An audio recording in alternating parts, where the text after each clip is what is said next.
On today's special holiday episode of Homeworthy, we're in the heart of Cobble Hill, Brooklyn, visiting the Six Bells, a country store of homewares from a world far away. Audrey Gelman, the former co-founder of the women's co-working space and social club The Wing, is the owner. She has a love of design and a knack for business, and set out to create a place that captures the essence of cottagecore style and a slower, cozier way of life, perfect for those looking to add more chintz and charm to the hustle and bustle of city living. To prepare for the holiday season, Audrey has carefully sourced and curated a collection of one-of-a-kind holiday keepsakes from artisans around the world, and every piece tells a story. And after you fall in love with the store, you'll soon be able to stay at the Six Bells Country Inn, opening in the spring of 2025. You're watching Homeworthy, where we believe every home has a story.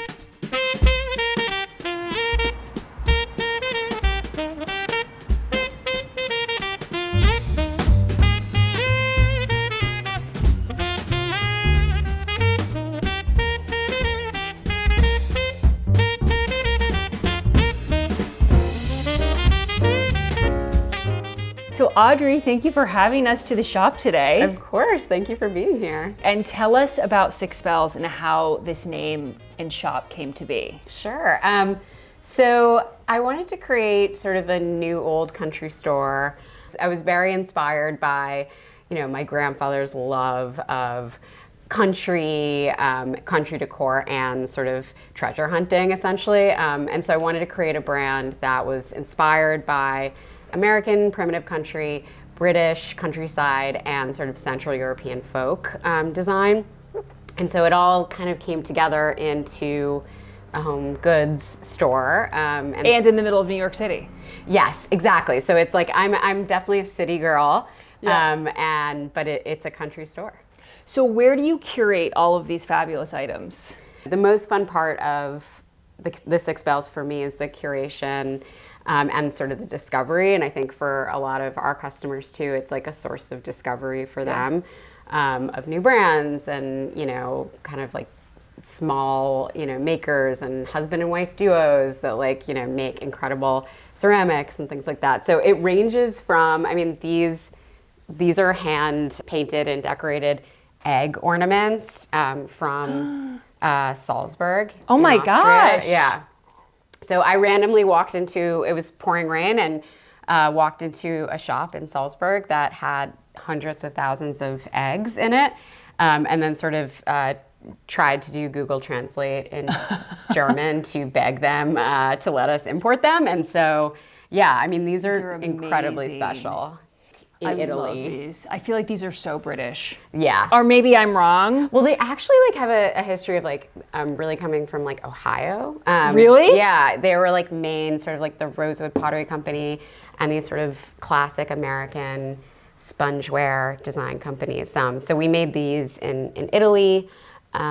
These also come from the UK. These plates? Yes, and I think they were made in Portugal, but the design team and the brand is from London. So it really ranges. We have a lot of stuff. So pretty. Oh, Louise Rowe. Yes, Louise is amazing. We love Louise. I didn't realize she also was doing plates. But that must be so fun. That's probably part of the hunt, is getting to figure out who you want to support, because I bet a lot of these are all very small businesses from around the world. Yeah, and friends who, or people who've become friends through a shared love of a certain kind of design and through collaborations. So it's really a mix of we have quilts from Japan. We have, candles. We have candles. Candles are a big one for us. We have hand-painted candles that are somewhere that also are from the UK. This is not is this hand painted? Yeah, that's one of them. This is like a work of art. I don't even think I would burn it. This. Yeah. This is so pretty. It's so happy and festive in your store. I feel like you're immediately just put into a good mood when you walk into a place where there's wonderful music and a candle burning. And when did you start decorating for the holidays? We started like first week of November, and I feel like October can be a little aggressive. So, but I'm kind of we start planning and buying for holiday in May. I bet. And so it's really fun because it's obviously like super hot. It's summertime, but I'm like completely focused on Christmas and Hanukkah and holiday.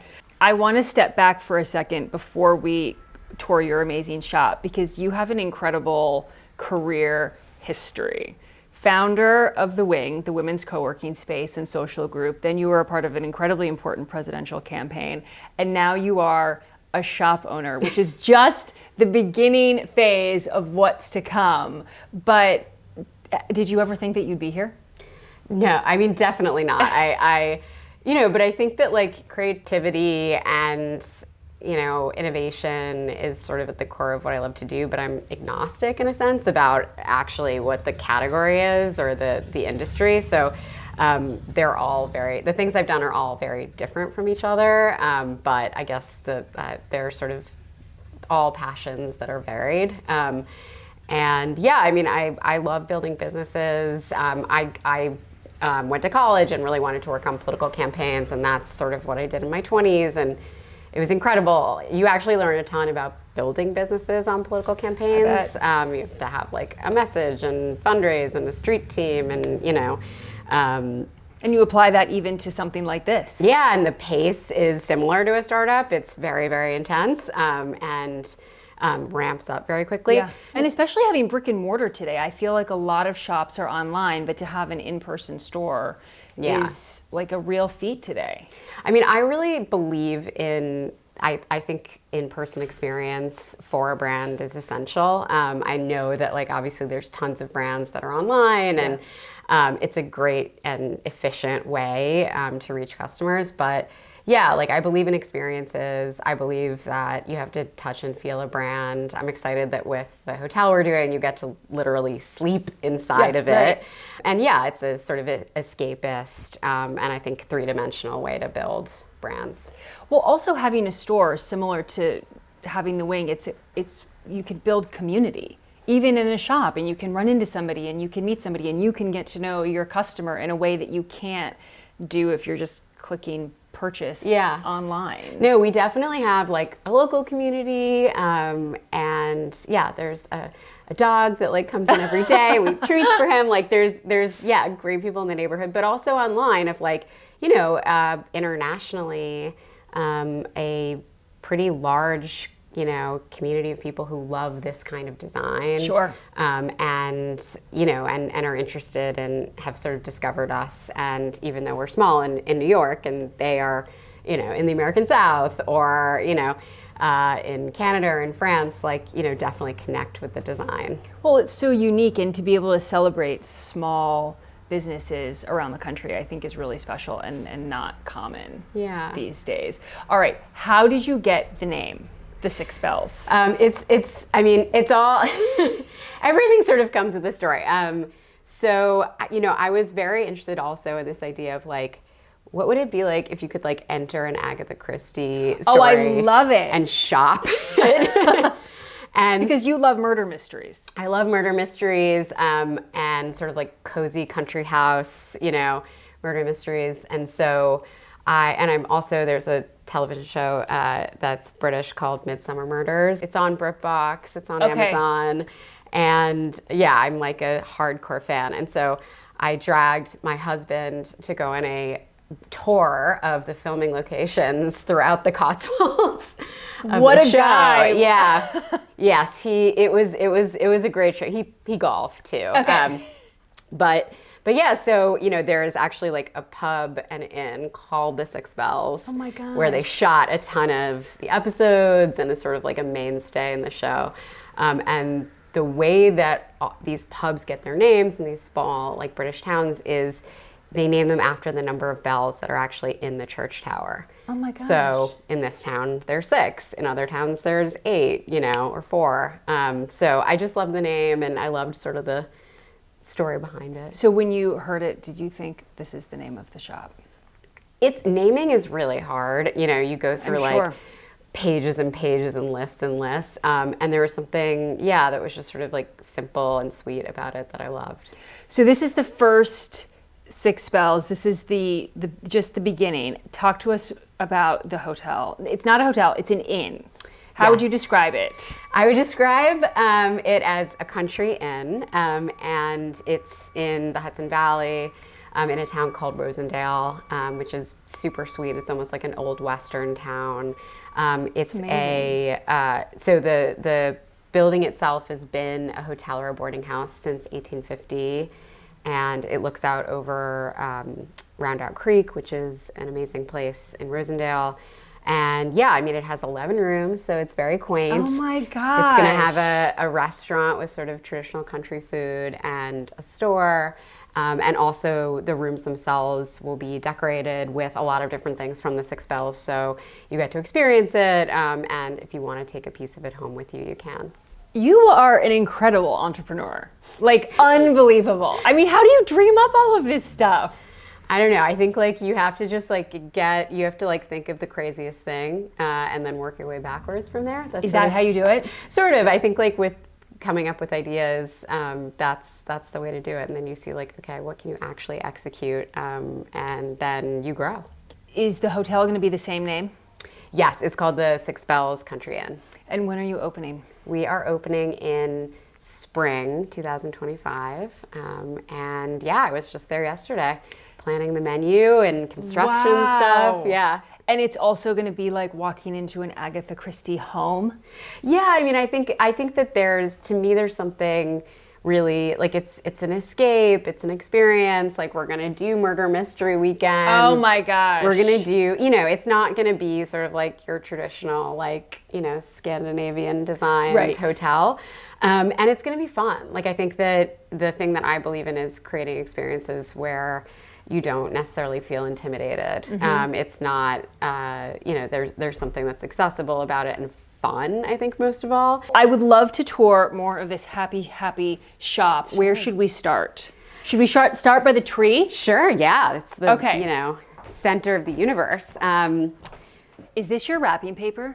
So we actually did a collaboration with the estate of Grandma Moses. Grandma Moses is like this very famous folk artist. All of her work is in the Smithsonian and other museums, and she sort of created, like these iconic American scenes of small town life. So we worked with, there's a bunch of other stuff in here. There's this pillow. This is incredible. That we did with the estate. And so we collaborated on I think it was 6 different items. And we used, some of her most iconic. So you can come in and if you're on the way to a party, get a hostess gift. Oh, and, for sure. You'll wrap. Yeah, we have tons of new wrapping paper and boxes and things for this year. Amazing. And we have our ornaments sort of, range. There's beautiful paper ornaments. There's a bean boot. LL Bean. Oh my gosh, I love these kinds of ornaments. Wait, we have to show these. Even if you don't sell them, these are like World War II. I know. So we have a massive supply of vintage ornaments. You do? That's probably what you source when you go on your antiquing trips? Yeah, you come back with a massive trunk full of 1950s and 40s ornaments. And that's what's special. We love to sort of mix the old with the new, and everything that's new is really inspired by the old. Wait, share again, because I know I'm going to get it wrong. Out with the old, in with the new. What's your phrase? Our motto is out with the new, in with the old. I love it. And these pillows are fantastic. These are so cozy. Yeah, so we have some that we design ourselves, some that are sort of a Nordic-inspired brand that's from the UK. We also have started needle pointing our own, just sort of classic, your mom's cheeky phrase pillows. I can do all things through spite, which strengthens me. I think that's great. Yes, and then these are, so we also designed a lot of patchwork stuff this year. These are our poinsettia quilts. Oh my gosh, this is so... Yeah, also very 1950s inspired with little bells. Is this for a little tree? Yeah, so we have 3 sizes. Oh my gosh. I know. This is adorable. Wait, hold on. Is this old or this is new? It's new, but it's made to look old. Exactly. This is so sweet. Yeah. I think my son is gonna want a tree, like a little tiny tree in his room. Oh, that's so cute. And this is so sweet. Who are these people? These are not their real names. Cecil Plunkett, the businessman. Cecil. Cecil, sorry, Cecil, not Cecil.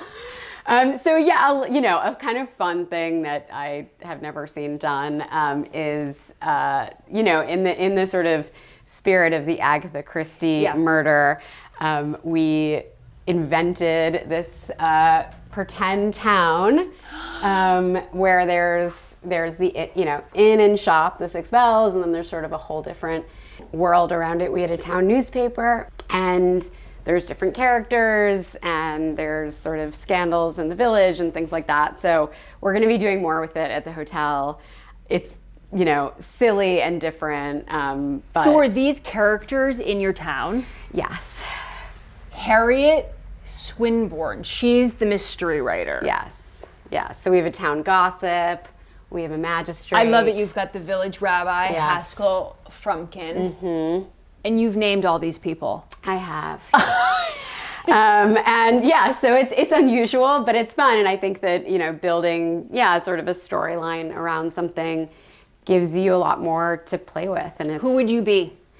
Oh, I don't know. I mean, I kind of think I'm obsessed with Sylvia. She's the lady of the press. Yeah, she does the I can see that. local newspaper, and she's like she's a hardworking, tough lady. Or the mystery writer, though. Yeah. I mean, I could also see you being a Harriet. Yeah, she has like a sort of husband who mysteriously disappeared a few years ago. So they all Oh, they've got real backstories. Yeah. I am dying to see what East End Press is. These are more ornaments? Yeah, so these are designed in Scotland. They're sort of these like wax paper ornaments. So there's garlands, let me see if I can find one. They also make these paper wreaths that are Oh, those are adorable. really cool, really kind of different way of doing a wreath. And also very like You could decorate durable. a table with that too. Yeah, it could be like a centerpiece. You could, you know, there's a ton of different ways that you can use and these coffee? things. We make our own coffee, which is fun, and I personally buy it weekly because it's very good. Oh my gosh. What are your family's holiday traditions? Well, I'm Jewish, so, you know, Hanukkah is like a very important time for my family. Yeah. I have to, like, I definitely have adopted Christmas just into my lifestyle because, like, I can't help it. I'm just a complete sucker for it. So we have a tree, you know, I love, like... It can be just a winter tree. Yeah, I mean, it's a Christmas tree. But you can't find, I mean, I'm pretty Jewish, so it's not gonna, nothing's gonna change. At home, you know, I have stuff also from the store, but I've like collected over time a huge vintage Christmas collection. But you have these beautiful menorahs over here. These are lovely. Yeah, so we have, you know, there's, it's hard to find Judaica that sort of like fits with the Six Bells aesthetic.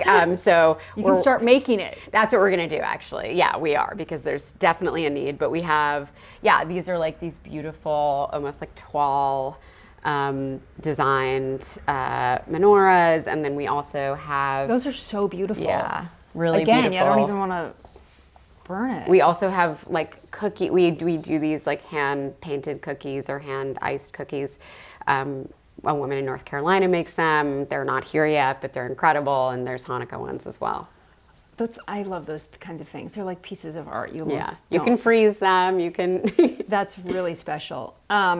Okay, what inspires you? Like, how do you curate your sense of design? Do you read magazines? Do you look up to people? Where have you found your inspiration? You know, magazines for sure. Like I have a very long encyclopedic sort of collection of like World of Interiors and House of Gardens, a lot of House and Garden, a lot of magazines from the UK. Yep. And it's so fun, and even Country Living is like a huge inspiration for me. So going back in the archive of a lot of these magazines was part of the way I kind of developed what I wanted the brand to be. And then also there's like, incredibly large number of sort of country decorating, books from the 1980s, and those were very inspirational. Vintage Martha Stewart, she's killing it right now. Totally. And then, I think like as simple as it sounds, Pinterest, like I've used Pinterest for, a decade and a half to sort of build brands. And so I find it to be a really great discovery platform. For the holidays, we find sort of these like one-of-a-kind vintage stockings. So these are items where you go to an antique store and you buy a one-off item. Yeah. And this is your treasure hunting. It is, and I think like, it's sort of inefficient, and it's not particularly scalable. But I also believe that like the way to build brands is to do irrational things sometimes. And so it's, just like it adds dimension and some soul, I think, to the store and what we sell. And so you're going all over the US? Yeah, I've gone everywhere from Mobile, Alabama, Kentucky, outside St. Louis, Maine, New Hampshire. Oh my gosh. Yeah. And sometimes you're driving yourself? Yes, I have somehow pulled off driving, vans. And you're carting your loot back, like driving up 95 to New York? Yeah. I listen to like a podcast or 5. Or a murder mystery. Sort of, exactly. I have a booster seat and I kind of hold on for dear life. But it's all for the shop. Yeah, it's all for the shop, and it's just, it's incredibly fulfilling. And I am about to embark on doing it for the hotel too. So, and I guess another example of that would be these. Yeah. So vintage ornaments, also like a vast number of sort of... Look at how beautiful these are. I mean, these are so cool. Yeah, no, they're great. And like you people try to recreate these, but there's something so special about the originals. But everything has a story that comes into this store, is that right? Yes, everything has a story, whether it is, a studio that's been using the same techniques since the 1650s, and it's, been handed down throughout a family. We have these amazing grape soaps that are made in Tripoli by a family for the last 300 years. And, or just, like things that we've found and, sort of we're exchanging into new hands. That's amazing. What would you say to somebody who sees you and has seen this incredible career that you've already had, and maybe they want to open a store? And what would you say to them? It's very challenging to open a store. I think throughout this process, I've developed so much respect for entrepreneurs who start coffee shops and all sorts of small businesses with brick and mortar spaces. So it's not easy, and I think that you have to really be willing to roll up your sleeves, but it's definitely fulfilling. So what's the next holiday that you decorate for? Do you go all out for Valentine's Day? Valentine's Day is big, Mother's Day, but nothing's like holiday. Yeah, I love it. Thank you so much for having us today, Audrey. Of course. This is such a treat to walk around your store. Thank you for coming. Thanks for watching. Be sure to go to homeworthy.com for exclusive content, shopping guides, and so much more.